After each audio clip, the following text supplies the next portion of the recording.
15 दिनों में इस तरह से बेलों से फूल और फल देना स्टार्ट कर देगा। लौकी की बेल में भी हमारी लौकियां लगने लगी है, यानी कि ये पॉलिनेशन का प्रोसेस कंप्लीट हो गया है। नमस्कार दोस्तों, मैं हूं सुभान अली। हम और हमारा गार्डन में आपका स्वागत है।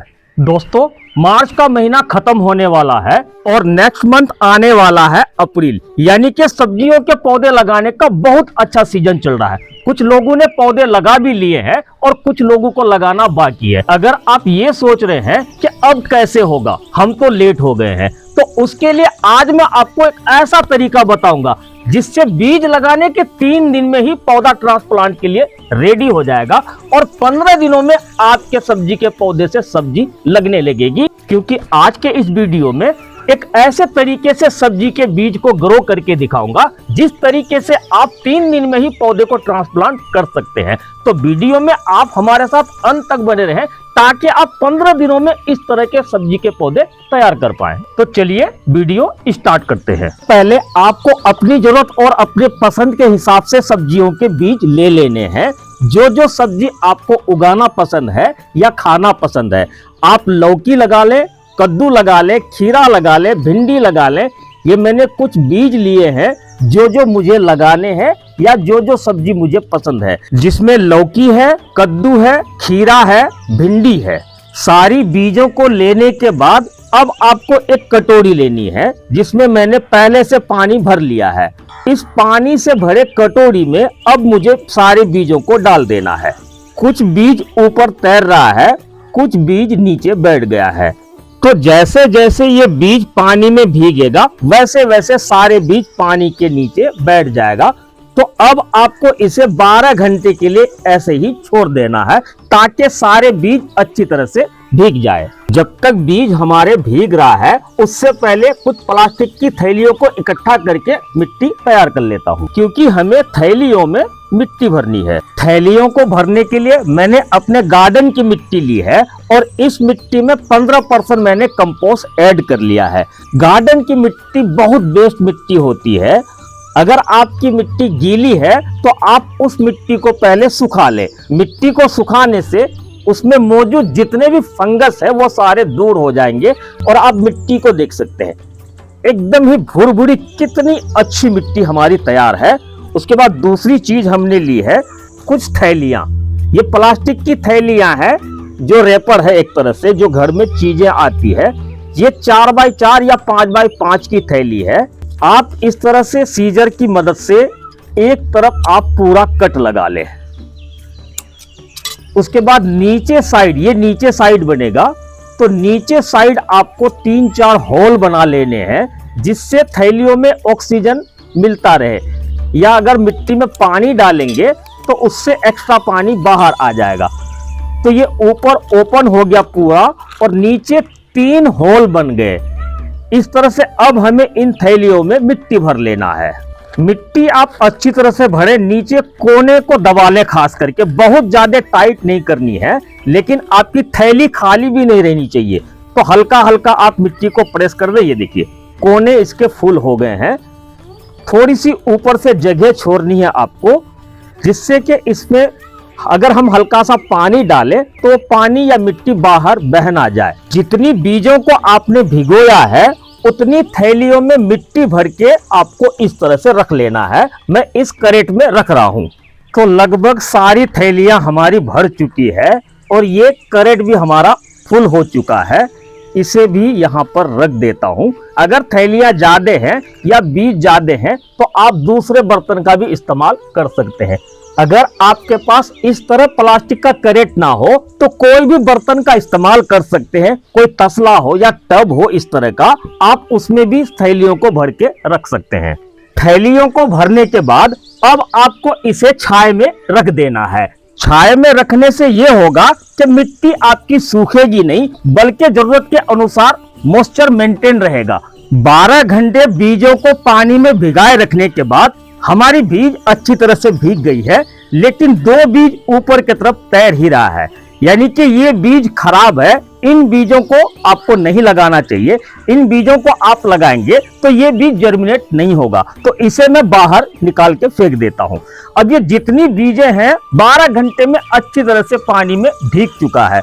अब आपको करना क्या है कि इन बीजों को पानी से बाहर निकाल लेना है। सारे बीजों को मैंने पानी से बाहर निकाल लिया। उसके बाद आपको एक कॉटन का कपड़ा लेना है। कॉटन के कपड़े को पानी में भिगा लेना है और पानी निचोड़ ले, एक्स्ट्रा पानी बाहर आ जाएगा, यानी कि कपड़ा गीला रहना चाहिए बस। उसके बाद आपको इस गीले कॉटन के कपड़े में बीजों को डाल देना है। उसके बाद आपको एक एयर टाइट कंटेनर लेना है। आपके पास इस तरह का कंटेनर ना हो तो आप टिफिन बॉक्स भी बच्चों का इस्तेमाल कर सकते हैं। तो इस एयर टाइट कंटेनर में अब हमें इन बीजों को रख देना है। रखने के बाद ऊपर से कपड़े को इस तरह से ढक देंगे। और एयर टाइट की बात आई तो एयर टाइट वाले ढक्कन को आपको टाइटली बंद कर देना है। ढक्कन बंद करने के बाद अब आप इस कंटेनर को गमलों के बीच में रख दें। आपको पूरी तरीके से छाया में नहीं रखना है और ना ही इसे धूप में रखना है। आप गमलों के बीच में रखेंगे तो इसे गर्माहट मिलती रहेगी, जिससे सीड जर्मिनेट जल्दी से होगा।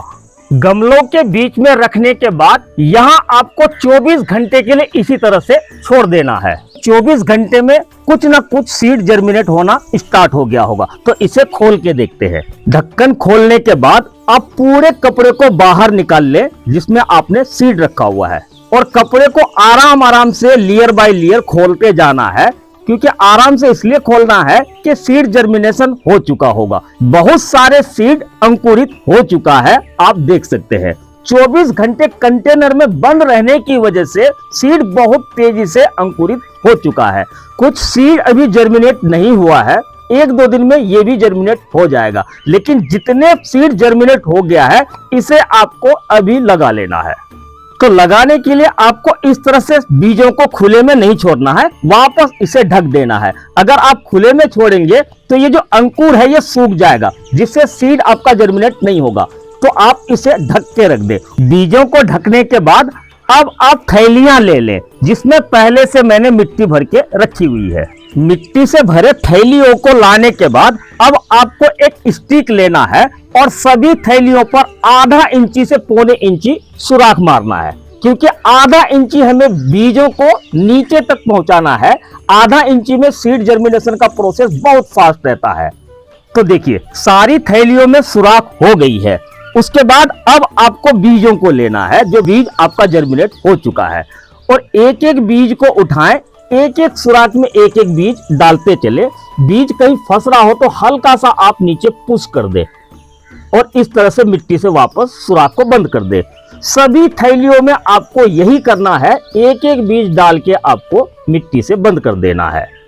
जितने बीज हैं आपके पास या जितनी थैलियां इस तरह से आपने मिट्टी से भर रखी है, चाहे वो किसी भी चीज के बीज हो, सभी बीजों को इस तरह से आप थैलियों में डाल दें। अगर कोई बीज इस तरह से हल्का सा भी अंकुरित हुआ है तो उसे भी आप मिट्टी में दबा सकते हैं। आप चाहें तो एक दिन के बाद भी इस बीज को मिट्टी में दबा सकते हैं। तो मैं इसे दबा देता हूं क्योंकि इसमें अंकुर फूट चुका है। बाकी बचे बीजों को जो अंकुरित नहीं हुआ है उसे वापस कंटेनर में बंद करके उसी जगह रख देना है। 1-2 दिन के बाद इसे आप खोल के देखें, ये भी अंकुरित हो चुका होगा। और जितने सीड इस तरह से अंकुरित हो जाए उन सारे बीजों को मिट्टी में इस तरह से दबा देना है। अब आपको इस कैरेट को ऐसे जगह रखना है जहां डायरेक्ट धूप नहीं आती हो, ना ही पूरी तरीके से छाया मिल रहा हो। रखने के बाद अब आप थैलियों की मिट्टी को चेक कर ले। मिट्टी अगर सूखी हो तो हल्का हल्का पानी आपको डाल लेना है। मिट्टी गीली हो तो पानी आपको नहीं डालना है। अगले दिन आपको चेक कर लेना है कि मिट्टी की नमी कम तो नहीं हो गई है। अगर मिट्टी में मॉइस्चर कम हो गया है तो किसी स्प्रे की सहायता से हल्का हल्का पानी आपको स्प्रे कर लेना है, जिससे मॉइस्चर मेंटेन रहे। अब मैं आपको बताता हूं कि इस कैरेट में थैलियों के रखने के क्या क्या फायदे हैं। सबसे पहली चीज, एक बार में जहां रखना है सारी थैलियां पहुंच जाती है। दूसरी चीज, मौसम अगर खराब हो रहा हो, बारिश आने वाली हो, ऐसे कंडीशन में भी आप इसको यहां से दूसरी जगह लेके जा सकते हैं। बल्कि आपको यहां से लेके जाने की जरूरत भी नहीं है। अचानक मौसम बदल गया और बारिश आने वाली है। ऐसे कंडीशन में आप कोई प्लास्टिक ले लें या प्लास्टिक की बोरी ले लें, इस तरह से आपको ढक देना है जिससे आपके बीज सुरक्षित रहेंगे। लेकिन बारिश खत्म होने के बाद इसे आपको खुले में छोड़ देना है। अब आप अगले ही दिन देखेंगे कि इस तरह से मिट्टी बीज से ऊपर की तरफ उठने लगी है। मतलब ये है कि बीज से पौधा निकलना स्टार्ट हो गया है। अब मैं आपको 3 दिन के बाद का अपडेट दिखाता हूँ। ये देखिए, ये 3 दिन के बाद का अपडेट है। लगभग सारे सीड जर्मिनेट हो गया है, 1-2 सीड छोड़कर, यानी कि पौधा हमारा ट्रांसप्लांट करने के लिए रेडी है। अगर आपकी मिट्टी तैयार नहीं है या ग्रो बैग आपने नहीं भरा है तो इसे आप एज इट इज छोड़ दें। 15 दिनों तक आप इसे ऐसे ही रख सकते हैं। पौधा बढ़ता रहेगा और इसकी थैलियों में जड़ें भर जाएंगी और पौधा भी बड़ा हो जाएगा। उसके बाद आप ट्रांसप्लांट करेंगे तो वो पौधा बहुत तेजी के साथ बढ़ने लगेगा। अब मैं आपको 15 दिन के बाद का अपडेट दिखाता हूँ। ये देखिए, 15 दिनों में हमारी बेल इतनी लंबी हो गई है जिसे सपोर्ट देने की जरूरत पड़ गई है। सारी बेल हमारी बढ़ गई है। भिंडी के पौधे छोटे रह गए हैं और जो बीज बाद में जर्मिनेट हुआ है वो पौधे अभी छोटे हैं। ये भिंडी का पौधा भी बहुत बड़ा हो गया है क्योंकि 3 दिन में जो पौधे जर्मिनेट हो गए हैं वो पौधे बड़े हो गए हैं। हालांकि मुझे पहले ही इसे ट्रांसप्लांट कर लेना चाहिए था, लेकिन मेरी मिट्टी तैयार नहीं थी, ग्रो बैग भी खाली नहीं था। इसकी वजह से 15 दिन हमें यहाँ पर छोड़ना पड़ा और आप देख सकते हैं 15 दिनों में हमारी बेल कितनी तेजी से बढ़ने लगी है। अब मैं आपको इन बेलों को ट्रांसप्लांट करके दिखाऊंगा और ऐसे तरीके से ट्रांसप्लांट करूंगा जिससे 15 दिनों में ही फल फूल आने लगेगा। तो इसे पहले यहाँ से उठा लेता हूँ, ऐसे जगह रखूंगा जहां से मुझे ट्रांसप्लांट करना इजी हो।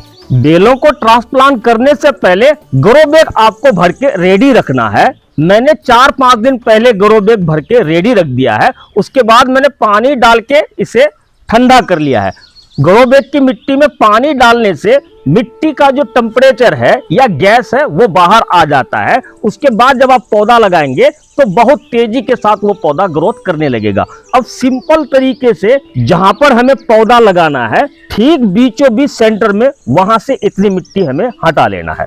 उसके बाद एक पौधा उठाना है जो थैली में हमने ग्रो किया था। किसी सीजर की मदद से इसको कट कर लेना है। इस तरह से आप कट लगाएं कि आपकी मिट्टी हिल ना जाए। मिट्टी हिलने से रूट डैमेज हो सकता है, तो आराम से आप थैली में कट लगा के मिट्टी को बिना डिस्टर्ब किए, मिट्टी डिस्टर्ब करना मतलब रूट को बिना डिस्टर्ब किए आपको थैली को रिमूव कर लेना है। कितनी सारी जड़ें इसमें भर गई है जैसा मैंने कहा था, यानी कि इस पौधे को अब आपको यहां सेंटर में बिठा देना है। इतनी मिट्टी हटानी है जितनी इसकी हाइट है या इसकी जितनी मिट्टी है। उसके बाद बाकी खाली जगहों में आपको आसानी से मिट्टी इस तरह से फिल कर देना है। बस हो गया। उसके बाद अब आपको इसमें हल्का हल्का पानी डाल देना है। जब भी आप पौधों को ट्रांसप्लांट करें तो कोशिश करें कि आप शाम के टाइम पे ही ये काम कर लें। इसी तरह से आप सारे सब्जी के पौधों को ट्रांसप्लांट कर सकते हैं, लेकिन ट्रांसप्लांट करने के बाद आपको एक बात का खास ध्यान रखना होगा, बेलों को सपोर्ट देना होगा। चाहे आप रस्सी से इसे हैंग कर दे या कोई एक स्टिक इसके साथ लगा दे। अगर आप बेलों को सपोर्ट देंगे तो बहुत तेजी के साथ बेल आपके ऊपर चढ़ जाएगी और 15 दिनों में इस तरह से बेलों से फूल और फल देना स्टार्ट कर देगा। ये कद्दू की बेल मैंने 15 दिन पहले ट्रांसप्लांट करा था और आप देख सकते हैं कि ये हमारी बेल ऊपर की तरफ चढ़ गई है और इसमें फल भी बनना स्टार्ट हो गया है। इसी तरह से मैं आपको दिखाऊं, ये हमारी दूसरी कद्दू की बेल है और इसमें भी फ्रूट सेट होना स्टार्ट हो गया है, यानी कि ये पोलिनेशन का प्रोसेस कंप्लीट हो गया है। ये हमारी लौकी की बेल है और लौकी की बेल भी बहुत तेजी के साथ ऊपर की तरफ चढ़ गई है। मैंने सपोर्ट लगा रखा है। इसकी भी अच्छी बात मैं दिखाऊं, लौकी की बेल में भी हमारी लौकियां लगने लगी है। इसके ऊपर भी छोटी छोटी लौकियां बनने लगी है, आप देख सकते हैं। यानी कि पौधे ट्रांसप्लांट करने के सिर्फ 15 दिनों में हमारी सब्जियों की बेलों पर सब्जियां लगने लगी हैं। तो दोस्तों आज के लिए बस इतना ही। हमारे द्वारा दी गई जानकारी अगर आपको अच्छी लगी हो तो वीडियो को लाइक करके कमेंट करना ना भूले, और हाँ, वीडियो अगर अच्छी लगी हो तो वीडियो को शेयर भी कर दें। जो लोग अभी तक हमारा ये चैनल सब्सक्राइब नहीं किए हैं वो चैनल को सब्सक्राइब करके बेल आइकन को ऑल पे कर लें, ताकि आने वाले वीडियोस के नोटिफिकेशन आपको मिलती रहे। तो मिलते हैं इसी तरह की पेड़ पौधों से जुड़ी जानकारी लेकर, तब तक के लिए हमें दीजिए इजाजत।